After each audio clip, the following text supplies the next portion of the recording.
Hello, I'm Jay. In this lesson, we will be talking about a number of different hyperparameters and identifying possible starting values and intuitions for a number of hyperparameters that you may have already come across and that you'll need to know in your work with deep learning.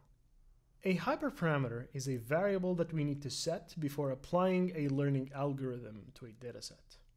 The challenge with hyperparameters is that there are no magic numbers that work everywhere. The best numbers depend on each task in each dataset. So in addition to talking about starting values, we'll try to touch on the intuition of why we'd want to nudge a hyperparameter one way or another. Generally speaking, we can break hyperparameters down into two categories. The first category is optimizer hyperparameters.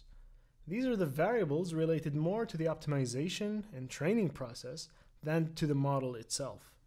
These include the learning rate, the mini-batch size, and the number of training iterations or epochs. The second category is model hyperparameters. These are the variables that are more involved in the structure of the model.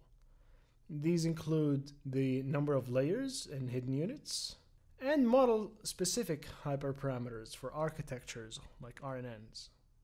In the next video, we'll start with the single most important hyperparameter of all, the learning rate.